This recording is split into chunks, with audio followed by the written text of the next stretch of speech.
Hi, thanks for tuning in today to Front Porch Conversations here at the Advent Christian Village. Today we're at the Harmony Center, and I have with us to visit this morning on our conversation, Stan and Elizabeth Storey. Thank you so much for joining us today. Thank you. Thank you.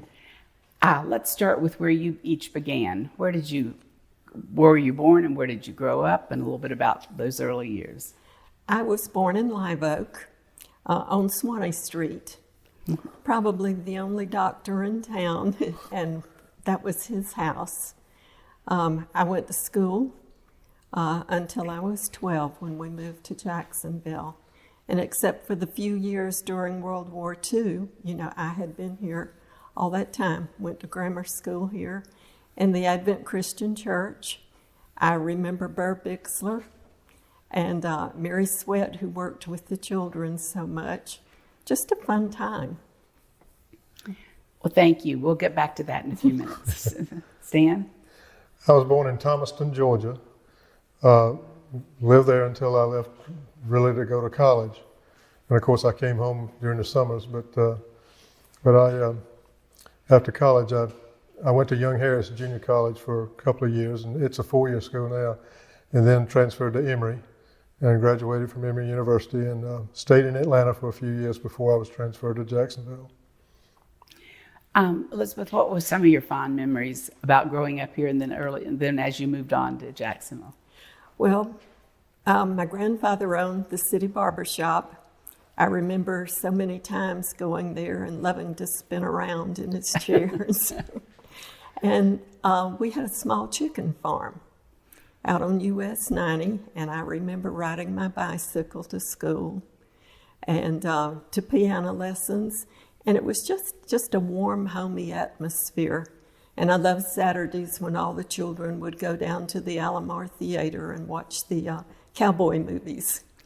Now, for our visitors today who are not familiar, Live Oak no longer has a theater, does it? A movie theater? No, it doesn't. There were two back then. And I understand one of them burned quite a long time ago. Yes, that was the Alomar, and the other was the Swanee Theater. And what about when you moved to Jacksonville? Well, we moved when I was 12. We continued to go to the Advent Christian Church there, the west side. And then after a couple of years, we moved across town and we went to the Riverview Advent Christian Church.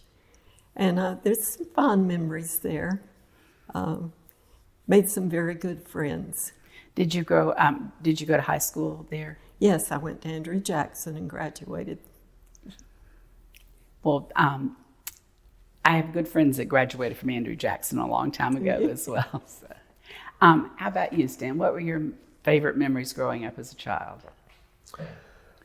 Well, my dad was a true traveling salesman. He traveled all over the eastern part of the United States, and back in the 40s and 50s, that was really a traveling. And we would take him to the airport in Atlanta, which was about 65 or 70 miles. Sometimes he would be gone for 2 weeks. But we lived with my mother's mother and father grandmother on a little small farm until I was 5 or 6 years old.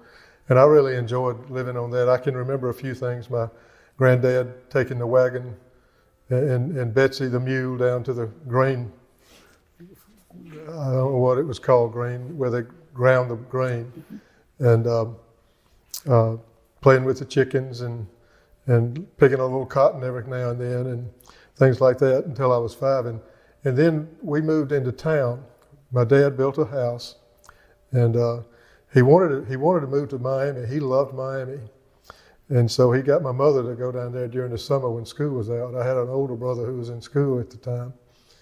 And my mother didn't like it at all. So we came back to Thomaston, and so we were real excited when we got our house. And we were right across the street from a park. And growing up, I spent a lot of time in that park playing ping pong and shuffleboard and on the swings and things of that nature. It had a branch running through the park, and we used to get down in the branch and catch crawfish and stuff like that. So I had a lot of, on the street we lived on, it was almost all boys, except my next door neighbor. They had a boy that was 2 years younger than me, and they had a girl who was a couple of years younger than that. So, but all the boys were about my age or just a little older, a little younger, and we played a lot. We had a basketball court in our backyard. My brother was a all-state basketball player. My older brother was, and it was just a good time. I remember a lot of things. I don't remember as much as Elizabeth does. I tell her she's got a memory like an elephant because she remembers things in Live Oak that I just can't imagine her remembering, but she does. Stan, after you graduated from college, what career path did you take? When I was a senior in college at Emory, we were on a quarter system back then, and I got a call from my counselor, who I had seen only once before in the 2 years that I had been there, and she told me to come in and talk to her. When I got there, she told me that I wasn't going to be able to graduate, and of course I was very disappointed. I asked why, and she said I lacked one course in my major. And my thought was, I don't remember whether I said this or not, but my thought was, why in the world are you just telling me that now? Right. And so I had to find a part-time job during that summer. And I went to work for a roofing company. It was going to be temporary.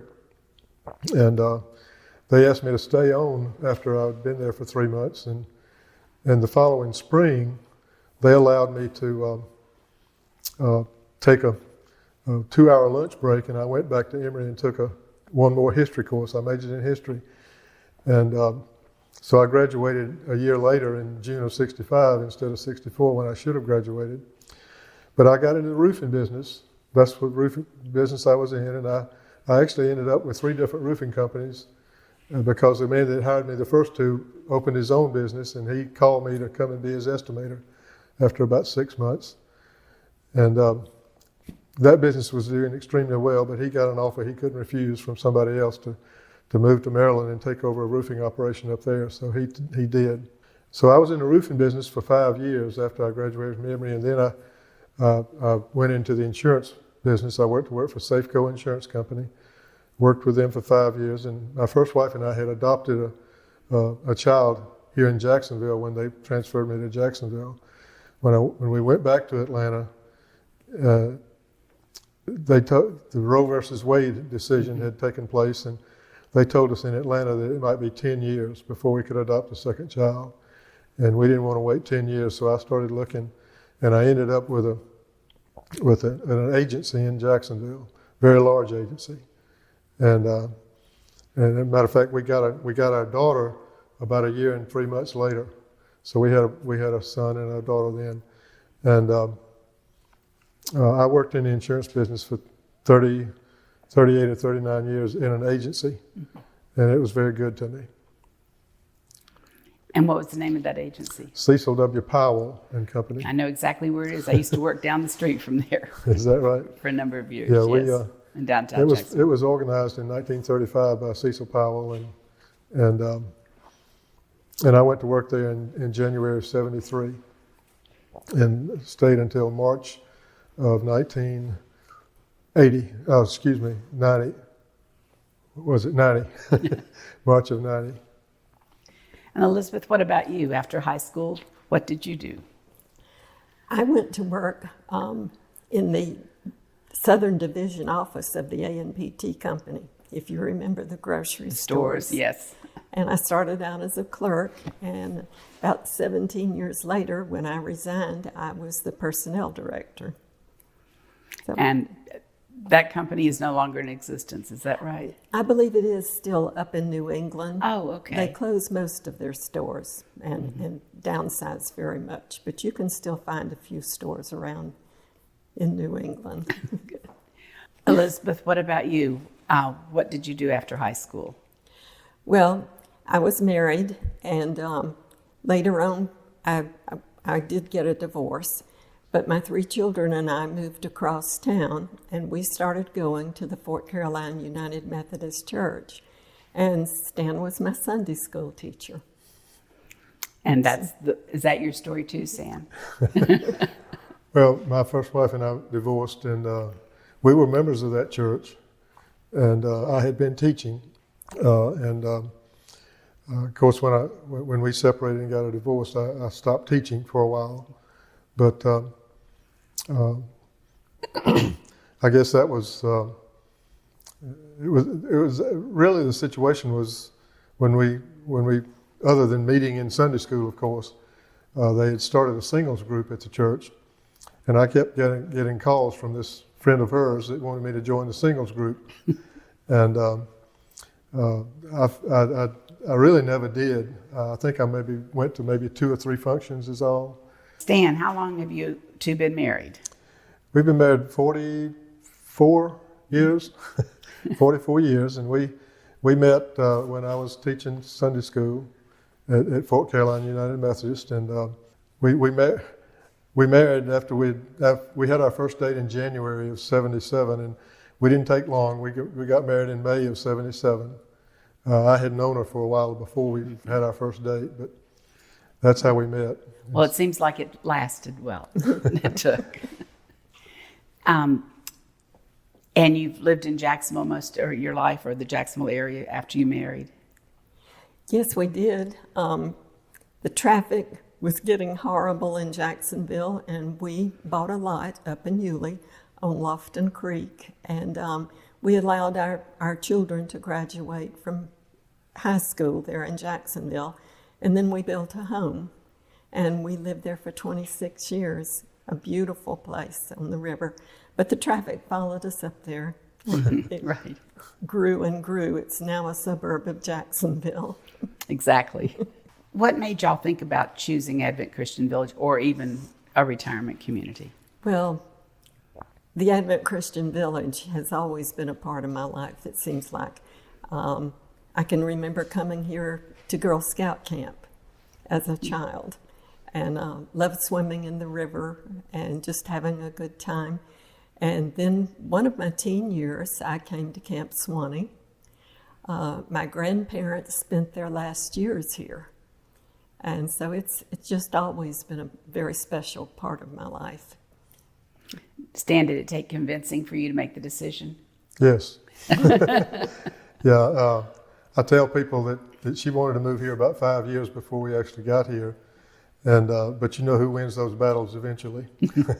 So we finally moved, and I was very active in our church and active in a couple of Kiwanis clubs in Jacksonville and in Fernandina Beach, and I hated to leave, but I knew how badly she wanted to come over here. She told me one time, she says, "Are you going to wait till I'm 100 years old to move over there?" And, and I said, "No, we'll try to get over there sooner than that." And I know that you've lived here about a year now in Riverwoods. And this is not the time that you would have probably chosen had you known about a quarantine and everything else. But it's a good place to be during this time, I feel like. Has there been anything that surprised you about living at the village? I found everybody to be extremely friendly, even with the quarantine. We've gotten to know our neighbors, and I've made a few friends. We like to walk together, and they're fellow quilters, so we found a lot of things in common. I have enjoyed the fellowship. Good. I'm hoping when everything opens up that I'll be able to get a little bit more involved with a few things. I know our neighbor Gary Ensign, who you interviewed last year sometime, he was having a men's prayer breakfast at once a month, and Ellie had told me about it, and I was planning on going the following Saturday, and they shut everything down. That's one of the things I'm interested in getting involved with, and I'm thinking about going to the church. It has the study. I forget what it's called, but I plan on getting involved in that in April, and I think it'll mean a little bit more to me once I get involved in a few more things. But right now, it's just not available. Right. I believe you know some other people that live here at the village. I have a brother and sister-in-law that live here. And they are? Al and Martha Durrell. And we had a front porch conversation with them, so you'll be able to meet part of the family that way. Tell us a little bit about your quilting, Elizabeth. You said you really enjoyed that. I love quilting. I like to keep my hands busy. I can't just sit and do nothing. But I took this up about 1981 or 1982 and made a quilt and found I really enjoyed it and just have gone on since then. And are you generally making quilts? Oh yes, all the time. Not other pieces or... I understand there's so many different things you can do with quilting, Yes. different types of things. Maybe one day I'll get to that. That's been on my bucket list of things to do. Well, she does beautiful, beautiful quilts. It's just unbelievable. She used to do everything by hand, and now she generally uses a sewing machine to put the pieces together, but she still quilts everything by hand. Do you have a quilting frame or No. you quilt I freehand? just use a hoop and pull it up in my lap. Stan, tell us a little bit about your involvement with Kiwanis. I know there are probably a number of people here who've been members of Kiwanis. Well, I joined Kiwanis in 1974, so I've been a member a long, long time.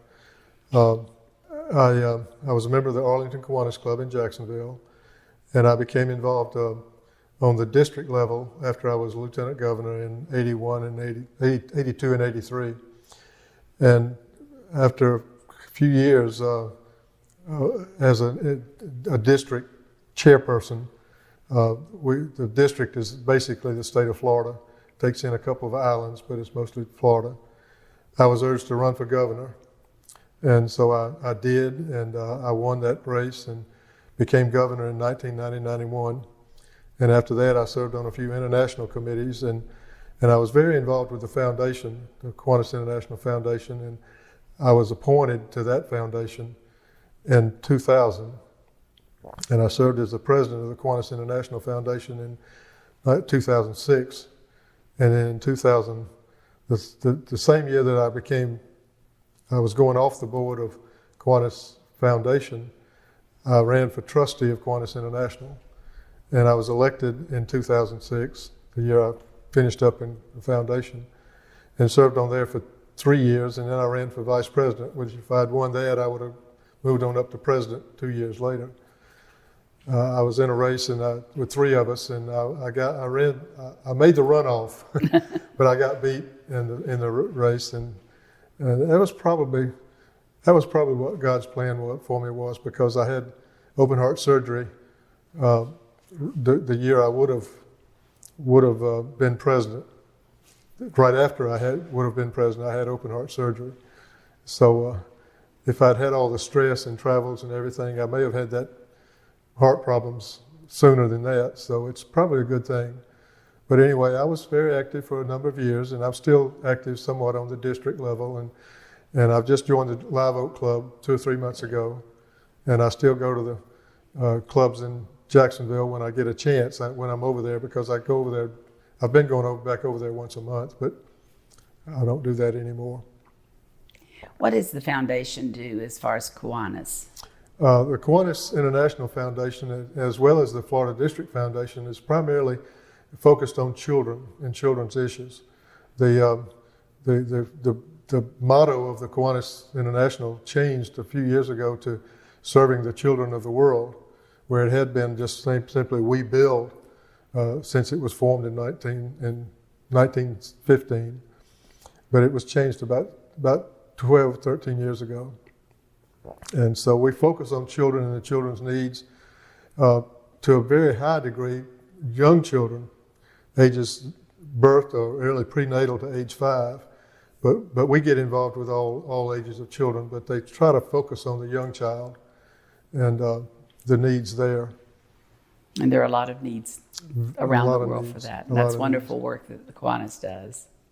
Thinking back, do either of you have a particular memory of when you accepted the Lord, or a major life event that confirmed that for you?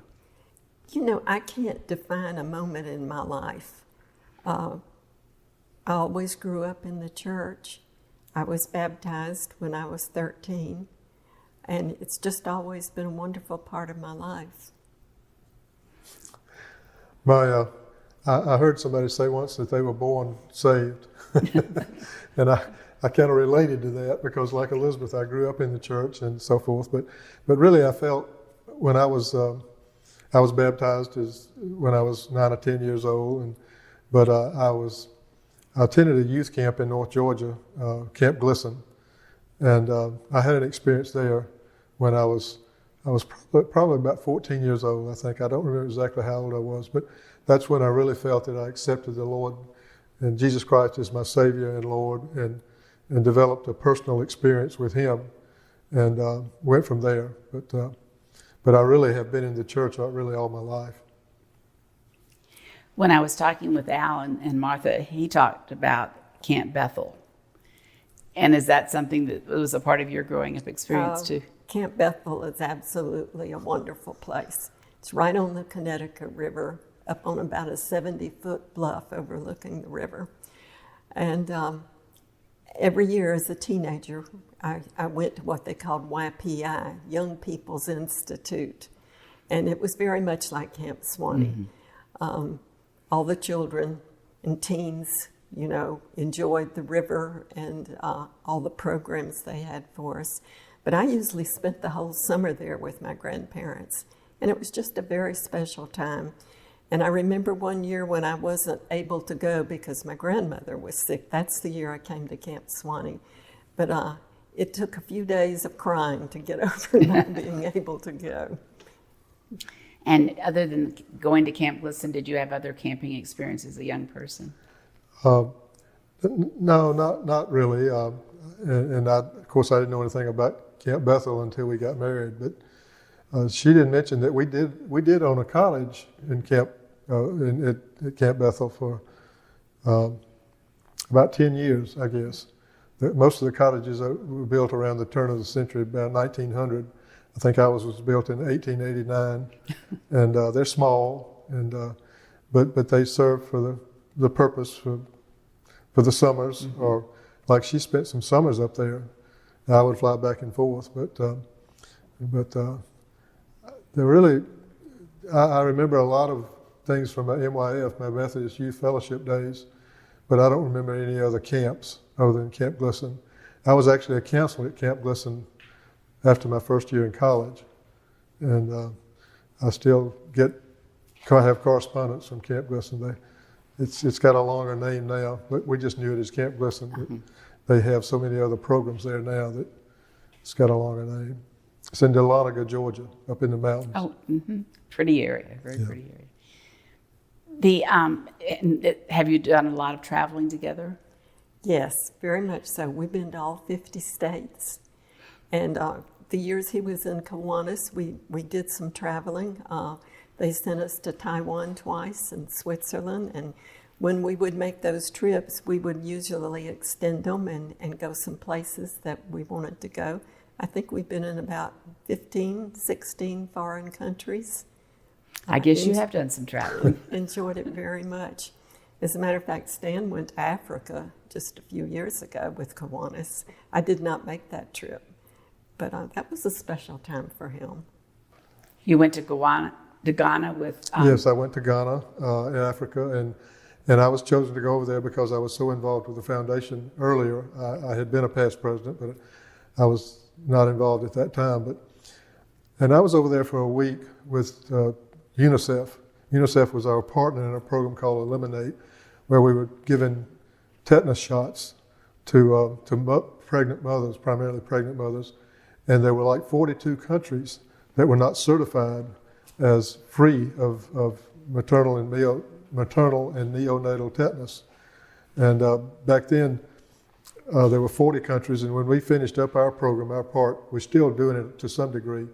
There were only 12 or 13 countries left, so we were very instrumental in getting those tetanus shots given. The main problem was births on the ground, and tetanus is in the ground all around here. And when the babies were born on the ground, even though they may have been on mats, they could get the tetanus, and even the mothers could get it. But the survival rate in infants with tetanus was less than 1%. That's wonderful work. I'm certainly glad that y'all have made that progress. Poor, but that's why I went to Ghana, and we spent 2 or 3 days visiting health centers and hospitals and things of that nature, and just seeing what they were doing. And Ghana did a lot of work. They had already been certified as free, and we went over there to see how well they were sustaining their program. And most everything they did was by hand. They didn't do it by computer, but they kept real good records. Well, good. I was glad to see. We're going to have to draw this to a close for now, but thank you so much, and let's visit another time. Thank you. Thanks for tuning in.